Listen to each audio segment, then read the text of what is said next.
Yo, salut tout le monde, c'est Gata Volgar, j'espère que vous allez bien, moi pour ma part je vais bien, j'espère que vous avez passé une agréable journée. Aujourd'hui on se retrouve pour une nouvelle vidéo, donc on se retrouve pour le débrief du match Paris Saint-Germain-Lille, match qui comptait pour les huitièmes de finale de Coupe de France, victoire du Paris Saint-Germain sur le score de 3-0, l'ouverture du score à la 9e minute de jeu signé Mauro Icardi, le deuxième but à la 41e signé Kylian Mbappé sur penalty et à la 93e c'est une nouvelle fois l'attaquant français pour finir le boulot, et grâce à ce succès, le PSG est qualifié pour les quarts de finale de cette compétition.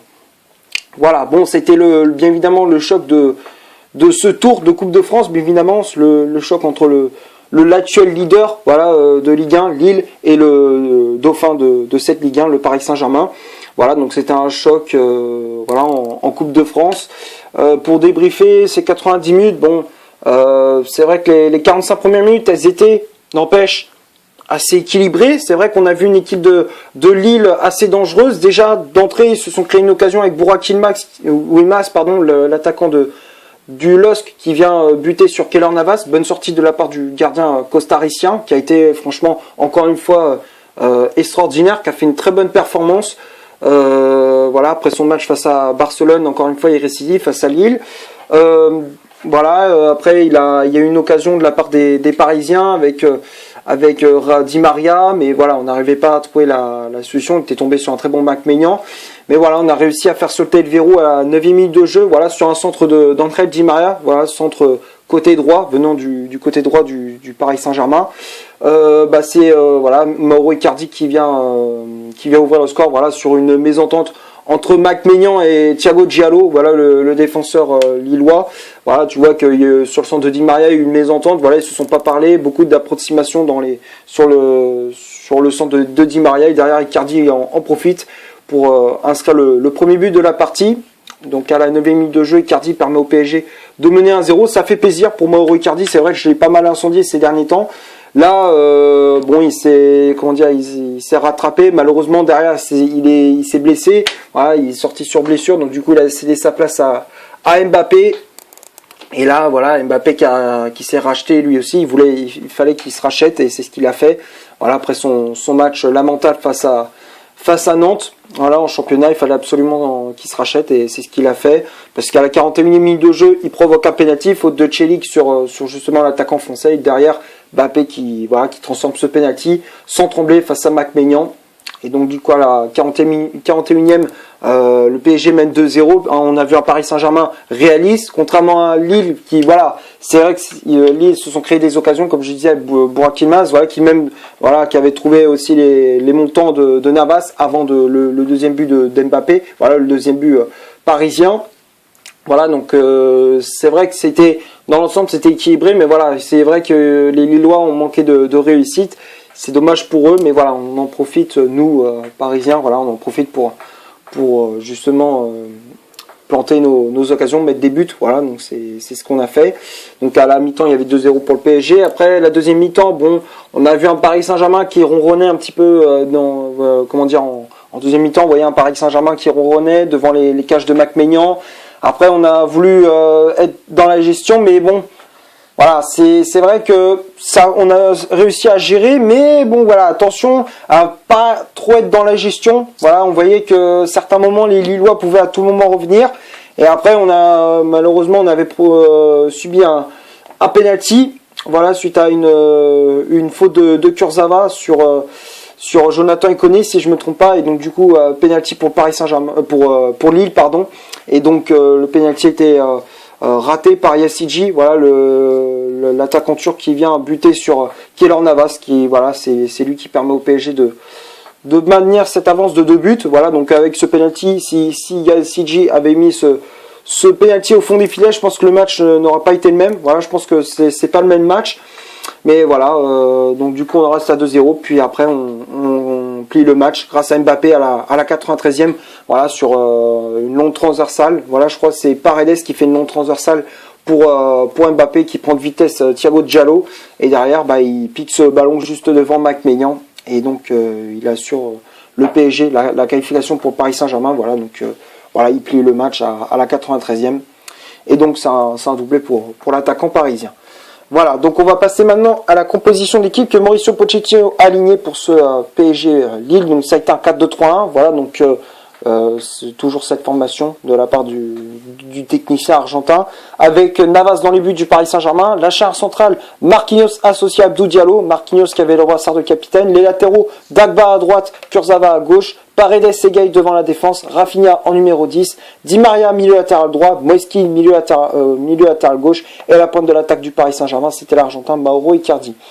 Donc après, comme je disais, il y avait un remplaçant qui était entré en jeu, il y avait Mbappé qui est entré en jeu à la place de Icardi, malheureusement sorti sur blessure, Florenzi à la place de Dagba, Danilo à la place d'Idrissa Gueye, Draxler à la place de Moiskin, et après Marco Verratti qui était entré en jeu à la place de Rafinha. Voilà pour le 11 de départ de Pochettino. Bon, ça a été, voilà, on a vu une équipe un petit peu remaniée. Voilà, on a voulu préserver les joueurs importants comme Mbappé, comme Verratti, comme voilà tous ces joueurs-là, Florenzi. Voilà, donc on a voulu préserver les cadres et on a fait jouer un petit peu, on a fait un petit peu tourner l'effectif en faisant jouer Rafinha, en faisant jouer Dagba, Diallo. Voilà, donc on a fait un petit peu tourner l'effectif. Donc voilà, donc c'était voilà, important pour le Paris Saint-Germain de faire ce turnover. Voilà, donc on va passer maintenant aux statistiques de cette vidéo. Donc on va commencer par celle du Paris Saint-Germain. Les Parisiens, c'est 50% de possession de balle, 3 corners, 10 tirs au total, dont 6 tirs cadrés, 0 position de hors-jeu. Donc tout ça, c'est du côté du PSG. Et du côté de Lille, c'est 50% de possession de balle également, 6 corners, 9 tirs au total, donc 5 tirs cadrés, et une position de hors-jeu. Donc tout ça, c'est du côté des Lillois. Voilà, donc comme je disais, voilà, quand on regarde les statistiques, ça représente bien la physionomie de cette rencontre, un match très équilibré, une possession de balle équilibrée également.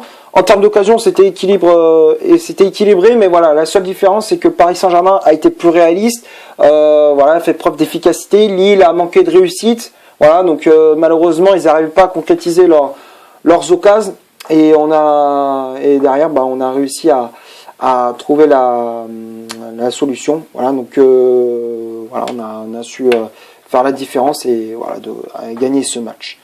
Voilà, donc on va passer maintenant au top et au flop de cette vidéo. Je sais que la vidéo est un peu plus courte que d'habitude, c'est vrai que je parle un peu plus longtemps, mais voilà, c'est vrai que voilà, c'est assez vite et voilà, il n'y avait pas énormément de choses à dire. Voilà, j'ai fait un petit peu près le tour pour le débrief des 90 minutes. Bref, donc voilà, pour en venir à ce que je disais sur le top et les flops, Navas, Navas, il a fait le taf, voilà, il a été efficace, il a fait preuve de sérénité, il a été solide, voilà, il a arrêté un penalty de Yassiji, il a fait de bonnes sorties devant Burak Yilmaz, devant Timothy Weah ou encore Arojo.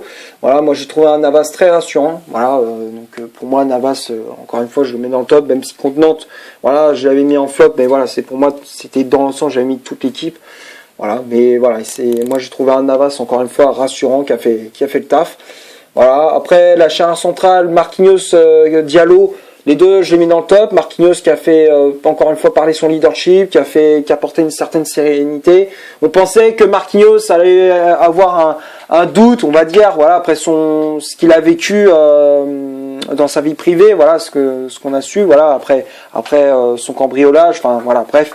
Après ce qu'il a vécu, on pensait que Marquinhos allait être un petit peu déboussolé, être dans le doute et tout, mais non, au final ça a été, voilà, il a su tenir la baraque, il a fait une bonne prestation, voilà, de l'agressivité, de l'impact physique, voilà, moi j'ai trouvé un Marquinhos rassurant, solide, voilà, donc pour moi Marquinhos je mets dans le top. Diallo aussi qui a été solide derrière, qui a fait une bonne prestation. Voilà, qui a fait parler son efficacité, il a été toujours propre dans les interventions, voilà, donc pour moi Diallo je mets dans le top. Après les latéraux, Dagba et Kurzawa. Dagba pour moi il a fait une bonne première mi-temps, voilà, il a cédé sa place à Florenzi, voilà, en deuxième période. Dagba pour moi il a fait une bonne prestation, défensivement toujours sérieux, offensivement il a porté quelques bons centres, même si voilà, il s'est un peu plus il est resté plus sur l'aspect défensif, voilà, il s'est contenté de défendre, voilà, moi j'ai trouvé mais voilà, Dagba il a fait une bonne première mi-temps. Voilà, moi je trouve un Dagba assez intéressant, voilà, donc pour moi Dagba je mets dans le top. Après Kurzawa, moi j'ai trouvé décevant, voilà, encore une fois, voilà, je sais que je tape beaucoup sur Kurzawa, mais voilà, on est obligé, moi je suis obligé, moi je dis ce que je pense. Voilà, Kurzawa il a fait une prestation très moyenne, tu voyais que Voilà, défensivement, il est pas serein. En plus de ça, il concède encore une fois un penalty. Il avait fait déjà ce genre de conneries en Ligue des Champions contre Barcelone. Là, une nouvelle fois, il récidive face à Lille. Alors heureusement Keylor Navas derrière sauve les meubles, encore une fois. Voilà, 2 fois Kurzawa fait une boulette, 2 fois c'est Navas qui sauve. Voilà, 2 fois, à chaque fois dès que Kurzawa fait une boulette, Navas il rattrape. Voilà, heureusement pour lui, mais voilà, encore une fois, Kurzawa il est pas rassurant du tout, il laisse trop d'espace. Voilà, moi j'ai trouvé un Kurzawa très moyen. Voilà, donc après offensivement, c'était pas trop ça non plus. Voilà, donc pour moi Kurzawa je mets dans flop. Après le milieu de terrain, Paredes et Idrissa Gueye. Gueye, sur l'aspect défensif ça allait, mais offensivement il y avait trop de déchets techniques. Tu voyais que trop de pertes de balles, les passes pas toujours assurées. Voilà, moi j'ai trouvé un Idrissa Gueye très moyen. Voilà, donc pour moi Idrissa Gueye je mets dans flop. Après Paredes, moi j'ai trouvé que Paredes il a fait une très bonne prestation, toujours solide, de l'agressivité, de la grinta, les passes toujours propres. Moi j'ai trouvé un Paredes sérieux. Voilà, donc pour moi Paredes je le mets dans le top. Après Rafinha aussi, voilà, moi j'ai trouvé un Rafinha rassurant, sérieux, qui a porté sa touche technique, son toucher de balle. Voilà, moi j'ai trouvé un Rafinha très intéressant, voilà, qui a fait énormément de mal à cette équipe de Lille, même s'il a reçu pas mal de coups durant cette rencontre. Mais sinon, hormis ça, voilà, à part ça, il a fait une bonne prestation, même s'il n'a pas marqué, même s'il n'a pas fait de passe décisive, il a quand même été utile. Voilà, donc pour moi Rafinha je mets dans le top. Après les ailiers, Kean et Di Maria. Di Maria dans l'ensemble il n'a pas fait un mauvais match, voilà, il a été assez intéressant, il a été auteur de la passe décisive sur le but d'Icardi, voilà, il a été auteur d'une passe décisive, voilà, moi j'ai trouvé un Di Maria très intéressant, voilà, match assez complet de la part de l'Argentin, voilà, donc pour moi Di Maria je mets dans le top. Moise Kean pareil, voilà, moi j'ai trouvé qu'il a été très efficace, offensivement, même s'il a pas eu beaucoup de choses à se mettre sous la dent, voilà, même s'il n'a pas eu beaucoup d'occasions, voilà, il a été quand même assez efficace, voilà, il y a eu beaucoup de courses, sur les duels aériens, il a été très efficace aussi, voilà, il a fait parler son efficacité, sa puissance, il a été solide, voilà, moi j'ai trouvé un Moise Kean assez solide, voilà, donc pour moi Moise Kean je mets dans le top. En plus de ça il faisait pas mal de replis défensifs et qui en plus il grattait pas mal de ballons aussi. Voilà, moi j'ai trouvé Moise Kean très efficace, donc pour moi Moise Kean je mets dans le top. Et Icardi, bon, il a fait quand même une 25 bonnes premières minutes, il a fait 25 minutes, voilà, il a joué 25 minutes avant de se blesser, voilà, il a fait 25 bonnes minutes, voilà, si on peut dire ça comme ça. Voilà, malheureusement il est sorti sur blessure. Et puis voilà, mais sinon il a quand même été, il a été correct, même si voilà, il a été un petit peu frustré, pardon, voilà, du manque de passes, voilà, vers lui, de passes en profondeur, voilà, il n'a pas eu beaucoup de ballons dans ses pieds et tout, enfin bref, il n'a pas eu de ballon, voilà, et c'est dommage pour lui, mais voilà, il a su planter lorsqu'il a eu un ballon, et c'est ce qu'il a fait en début de match, voilà, donc pour moi Icardi je le mets dans le top. Et après, les remplaçants, Florenzi, Danilo, Draxler, Verratti et Mbappé. Mbappé, il a fait une entrée en jeu, voilà, il a inscrit son petit doublé, voilà, il a fait le taf. Voilà, il s'est racheté après son match lamentable, ouais, je vais y arriver. Son match raté face à Nantes, son non-match. Voilà, il fallait qu'il se rachète et c'est ce qu'il a fait. Voilà, donc pour moi, Mbappé, je mets dans le top. Voilà, il est entré en jeu, il a inscrit 2 buts. Verratti, il a fait une bonne entrée en jeu. Draxler aussi, Danilo il a apporté une certaine stabilité, une certaine sérénité aussi. Voilà, il a su faire des passes vers l'avant, voilà, de l'impact physique, de l'agressivité aussi. Moi j'ai trouvé un Danilo rassurant. Voilà, donc pour moi Danilo je mets dans le top. Florenzi, voilà, il a fait une bonne entrée en jeu également. Voilà, pour moi les seuls flops du côté du Paris Saint-Germain, pour moi les flops sont Kurzawa et Idrissa Gueye. Voilà, donc c'est tout ce que j'avais à dire pour ce Paris Saint-Germain Lille. J'espère que la vidéo vous aura plu. Si c'est le cas, vous laissez un énorme like. Tu cliques ici pour t'abonner pour rien rater de mes vidéos. Tu cliques ici pour en voir une autre si tu le souhaites. N'hésite pas à rejoindre le compte Instagram qui est dans la description. D'ici là, portez-vous bien. On se retrouve pour une prochaine vidéo.